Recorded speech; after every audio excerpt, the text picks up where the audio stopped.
सीखेंगे जावा में अपना अगला operator bitwise operator. Basically bitwise operator हमारा बिट्स में काम करता है। बिट्स यानी 0 1 बाइनरी नंबर्स होते हैं हमारे पास दो, 0 एंड 1। जैसे कि हमारे पास यहाँ पे दिख रहा है कि बिटवाइज ऑपरेटर जो हमारा पहला है वो है बिटवाइज एंड ऑपरेटर, ये है बिटवाइज और ऑपरेटर, ये है bitwise right shift and this is bitwise left shift, और ये last one XOR, bitwise XOR. देखिए बिटवाइज ऑपरेटर सीखने से पहले आपको लॉजिकल गेट्स की नॉलेज होना बहुत ज़रूरी है। लॉजिकल गेट्स बेसिकली बिट्स पे काम करते हैं। तो जैसे कि हमारे पास एंड गेट, और गेट, एक्सॉर गेट, तो इस तरीके से हमारे पास अलग अलग प्रकार के डिजिटल गेट्स अवेलेबल हैं। तो चलिए हम लोग डिजिटल गेट्स भी सीखते हैं। और दूसरा, ये बिट्स बिटवाइज ऑपरेटर हैं तो डेफिनेटली बाइनरी नंबर की बात हो रही है, तो बाइनरी नंबर में कन्वर्जेंस भी हमें आनी चाहिए। तो चलिए हम लोग अपना मूव करते हैं। जैसे कि हमने बताया कि लॉजिकल गेट्स के बारे में हमें पता होना चाहिए इस टॉपिक में। तो जैसे कि हमारे पास पहला ऑपरेटर, ये ऑपरेटर है बिटवाइज एंड ऑपरेटर।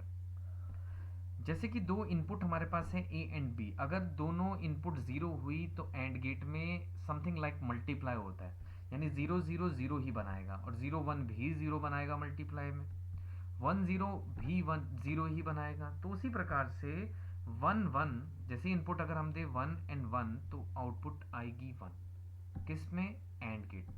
जब हमारे पास और गेट होता है तो उसमें प्लस के तौर पे एक तरीके से इनपुट्स के ऊपर ऑपरेशन किया जाता है। जैसे जीरो जीरो, अगर हमारे पास जीरो जीरो है तो आउटपुट आएगी जीरो, जीरो वन में प्लस करेंगे एक तरीके से तो वन, वन जीरो को प्लस तौर पे देखें तो भी वन, और 1 एंड 1 ये 2 नहीं बनाएगा, 1 ही बनाएगा, क्योंकि बिट में ही कन्वर्ट करेगा, या तो 0 होगा या तो 1।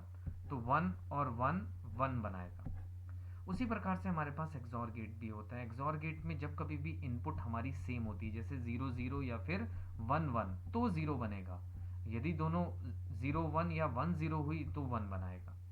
तो चलिए हमारे पास जैसे कि यहाँ पे एक एग्जांपल दिख रहा है कि ए नाम के वेरिएबल में हमने 5 लिया है और बी नाम के वेरिएबल में 7 लिया है, और हम लोग कैलकुलेट करना चाहते हैं C equal to A and B, यानी एंड ऑपरेटर निकालना है, बिटवाइज एंड। इसे करने से पहले हमारा कंपाइलर, हमारा जो जावा का कंपाइलर है वो इस 5 को कन्वर्ट करेगा बाइनरी नंबर में और 7 को कन्वर्ट करेगा बाइनरी नंबर में, लेकिन बैकएंड पे हमें ये चीज़ नहीं दिखेगी, लेकिन बैकएंड पे वो जरूर इसको कन्वर्ट कर रहा होगा।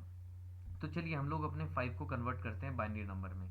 जैसे कि आप देख पा रहे हैं यहाँ पे 5 का बाइनरी नंबर 0101, ये कैसे निकलता है ये हमारी अगली स्लाइड में हम लोग सीखेंगे। लेकिन 5 का जो बाइनरी नंबर होता है वो होता है 0101, और 7 का बाइनरी नंबर होता है 0111। अब हमने इनके बीच में एंड गेट निकालना है। तो मैंने जैसे कि यहाँ पे बताया था कि मल्टीप्लाई के तौर पे चलता है लगभग। तो लास्ट में आप देख रहे हैं 1 1, तो 1 इंटू 1 1 ही होगा, 0 1 0 होगा, 1 1 1 होगा, और 0 0 0 होगा। और ये जो कोड हमारा निकला है बाइनरी में ये होगा 5, इसका आंसर बनेगा 5, यानी सी की वैल्यू अगर हम प्रिंट करेंगे तो 5 आएगी। अब चलते हैं हम लोग ये चेक करते हैं कि बाइनरी नंबर कैसे निकाला जाता है। जैसे कि हमारे पास ये एक बाइनरी नंबर है 17, बाइनरी नंबर नहीं है, हमारे पास एक नंबर दिया गया है 17, हमने उसका बाइनरी नंबर कन्वर्ट करना है। तो जैसे कि 17 है और हमें 2 से इसका एलसीएम लेते रहना है जब तक कि 1 या फिर 0 ना हो जाए। जैसे कि हम देख पा रहे हैं यहाँ पे 2 इंटू 8 16 होता है, तो बचेगा कितना, यानी रिमाइंडर 1। 2 इंटू 4 8 बचेगा कितना, 0। 2 इंटू 2 4 बचेगा कितना, 0। 2 इंटू 1 2 होता है और बचेगा 0, यानी आंसर बनेगा 10001। नीचे से हम देखेंगे ऊपर की तरफ आंसर। जैसे कि हम लोग यहाँ पे देख पा रहे हैं मैंने 25 यानी 25 का भी बाइनरी नंबर निकाला है। 2 इंटू 12 24 होता है, बचेगा 1। 2 इंटू 6 12 होता है, बचेगा 0। 2 इंटू 3 6 बचेगा 0। 2 इंटू 1 बचेगा 1, यानी इसका आंसर बनेगा 25 का बाइनरी 11001। उसी प्रकार से 17 का बाइनरी अभी हमने थोड़ी देर पहले देखा 10001, तो ये हमने इस तरीके से यहाँ पे लिख लिया। अगर हमें इसका शॉर्टकट मेथड ढूंढना होता तो हम लोग इसे कैसे करते? देखिए यहाँ पे हमने लिखा है 1 2 4 8 16। वैसे तो आगे ये सीरीज और भी आगे चलती है, 16 के बाद 32 64 128 256 512, बट हमें इतने में ही हमारा 25 का बाइनरी निकल जाएगा। अब कैसे निकलता है ये हम देख लेते हैं। जैसे कि 25 25 कैसे बनता है? 16 प्लस 8 प्लस 1। तो इन तीन डिजिट्स के नीचे 1 लिखेंगे हम, बाकी सबके नीचे 0। मैं अब एक बार दोबारा आपको बता दूं, 25 का हमें बाइनरी नंबर निकालना है तो वो इतने डिजिट से निकल जाएगा। 25 कैसे बनता है? 16 प्लस 8 यानी 24 प्लस 1 25। तो 16 के नीचे 1 आएगा, 8 के नीचे 1 आएगा, 1 के नीचे 1, बाकी सब 0। चलिए 17 का हम लोग बाइनरी नंबर निकालते हैं। 17 बनता है 16 प्लस 1, इन दोनों के नीचे 1 आएगा, बाकी सब 0। तो ये एक शॉर्टकट तरीका है बाइनरी नंबर निकालने का। तो चलिए हमारे पास जैसे कि आप देख पा रहे हैं 25 एंड 17 का हमें एंड गेट निकालना है। तो 1 1 यानी मल्टीप्लाई के तौर पे लगभग चलता है ये।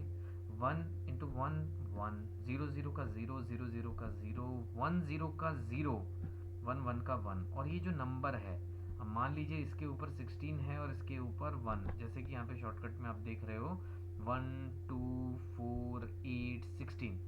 तो यहाँ पे 16 है, यहाँ पे 1 है, तो 16 प्लस 1 17, तो 17 इज आंसर। उसी प्रकार से अगर हम 25 और 17 का और गेट निकालें तो 1 1 का 1, 0 0 का 0, 0 0 का 0, 1 0 का 1, 1 1 का 1, यानी जो नंबर आया है 16 प्लस 8 प्लस 1 यानी 25 इज आंसर। तो यहाँ से हम लोगों ने सीखा कि किस प्रकार से हमारे पास एंड गेट एंड और गेट बिटवाइज में कैसे काम करते हैं।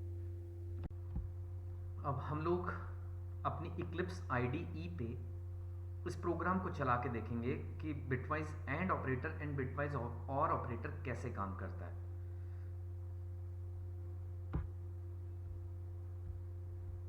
हम यहाँ पे एक इंट 17 a नाम का वेरिएबल बनाएंगे, इंट a नाम का वेरिएबल बनाएंगे और उसमें 17 रखेंगे, और b नाम का वेरिएबल जिसमें 25 रखेंगे।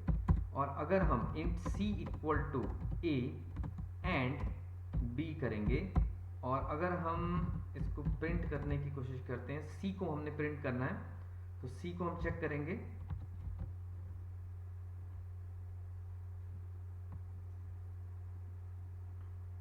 तो हमारे पास एंड ऑपरेटर लगाने पे 17 आंसर आया, और ऑपरेटर लगाने से हम देख लेते हैं एक बार आउटपुट क्या आएगा।